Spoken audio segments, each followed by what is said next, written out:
న్యాయం చేయాలి. సారా ఇండియా ఖాతాదారుల పట్ల కేంద్ర బీజేపీ ప్రభుత్వం నిర్లక్ష్య వైఖరి నశించాలి. సారా ఇండియా ఖాతాదారులకు కేంద్ర రాష్ట్ర ప్రభుత్వాలు వెంటనే న్యాయం చేయాలి. సారా ఇండియా ఖాతాదారులకు డిపాజిట్ సొమ్మును పూర్తిగా చెల్లించాలి. సారా ఖాతాదారులకు డిపాజిట్ సొమ్మును చెల్లించాలి. సారా ఖాతాదారులకు న్యాయం చేయాలి. సారా ఇండియా ఖాతాదారులకు డిపాజిట్ సొమ్మును పూర్తిగా చెల్లించాలి.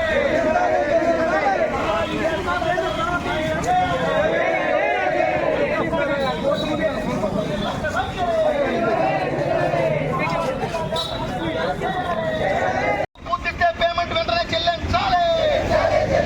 సారా ఇండియా ఖాతాదారులకు డిపాజిట్ సొమ్మును పూర్తిగా చెల్లించాలి. ఖాతాదారులకు న్యాయం చేయాలి. నశించాలి కేంద్ర బీజేపీ ప్రభుత్వం నిర్లక్ష్య వైఖరి. నశించాలి. సారా ఇండియా ఖాతాదారుల పట్ల కేంద్ర బీజేపీ ప్రభుత్వం నిర్లక్ష్య వైఖరి నశించాలి.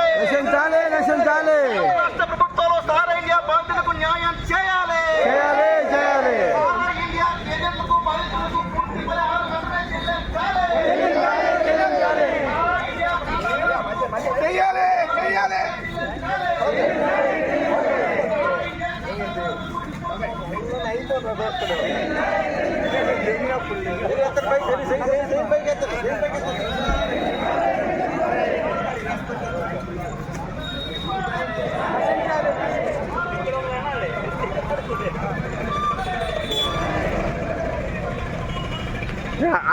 అరండి మీరు స్లోగాన్స్ మీరు చెప్పాలి. స్లోగాన్స్ చేయాలి. సారా ఇండియా ఖాతాదారులకు న్యాయం చేయాలి. సారా ఇండియా ఖాతాదారులకు న్యాయం చేయాలి.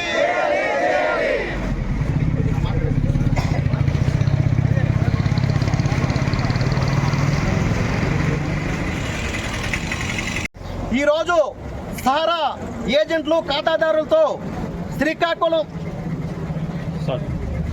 ఈరోజు సారా ఖాతాదారుల ఏజెంట్లతో శ్రీకాకుళం జిల్లా కలెక్టర్ ఆఫీసు వద్ద ధర్నా ర్యాలీ చేపట్టడం జరిగింది. ఈరోజు సారా సంస్థ లక్షలాది మంది వేలాది మంది ఖాతాదారులకు 2012లో టోకరా వేసింది. మీరు బ్యాంకుల్లో కాకుండా మా సారా ఇండియా సంస్థలో మీ డబ్బులు డిపాజిట్ చేసుకుంటే మీ పిల్లల పెళ్ళిళ్ళకి చదువులకి ఉపయోగపడుతుంది, ఎక్కువ వడ్డీ ఇస్తామని చెప్పి ఈరోజు ఆశలు చూపి ఈరోజు మోసం చేసింది. 2012 సంవత్సరంలోనే సెబీ తేల్చింది. కోట్లాది మంది ఖాతాదారుల నుంచి వేల కోట్ల రూపాయలు సొమ్మును డిపాజిట్ రూపంలో సారా సంస్థ సేకరించింది. ఈ సొమ్మును వెంటనే 15% వడ్డీతో చెల్లించాలని చెప్పి సెబీ సంస్థ తేల్చెప్పింది. సుప్రీంకోర్టు కూడా అదేవిధంగా వెంటనే సారా ఇండియా ఖాతాదారులకు వాళ్ళ సొమ్మును డిపాజిట్ను వడ్డీతో సహా చెల్లించాలని చెప్పి తీర్పు చెప్పింది. నేటికి కూడా సుమారు 12 సంవత్సరాలు అవుతుంది. నేటికి కూడా ఈరోజు సారా సంస్థ ఖాతాదారులకు న్యాయం జరగలేదు. ఒక 5,000 కోట్ల రూపాయలు సారా ఇండియా సంస్థ సెబీ సంస్థకు చెల్లించింది, ఖాతాదారులకు చెల్లించమని చెప్పి. కానీ ఆ సొమ్మును కూడా సెబీ సంస్థ ఇంతవరకు కూడా ఖాతాదారులకు చెల్లించలేదు. ఎందుకంటే మా దగ్గర ఖాతాదారు వివరాలు లేవని చెప్పి రోజు చెప్తా ఉంది. మరి కేంద్ర బీజేపీ ప్రభుత్వం ఏం చేస్తుందని చెప్పి మేము ప్రశ్నిస్తా ఉన్నాం. ఈరోజు 12 సంవత్సరాలు 10 సంవత్సరాలు అవుతున్నప్పుడు కూడా ఖాతాదారులకు న్యాయం చేయలేదని మేము ప్రశ్నిస్తా ఉన్నాం. తమ పిల్లల చదువుల కోసం అని చెప్పి, తమ పిల్లల పెళ్లిళ్ళ కోసం అని చెప్పి ఈరోజు కోట్లాది మంది డిపాజిట్లు చేస్తే వారికి ఈరోజు న్యాయం జరగలేదు. వేల మంది, సుమారు 5,000 మంది ఈరోజు ఆత్మహత్యలకు పాల్పడ్డారు.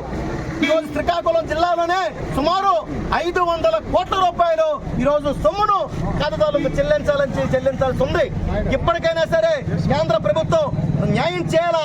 కేంద్ర రాష్ట్ర ప్రభుత్వాలు జోక్యం చేసుకొని ఖాతాదారులకు ఏజెంట్లకు న్యాయం చేయకపోతే ఈ పోరాటాన్ని మరింతకు ముందుకు తీసుకెళ్తామని చెప్పి తెలియజేస్తున్నాం. నా పేరు సి. తమ్మన్ నాయుడు, CI2 జిల్లా అధ్యక్షుడు.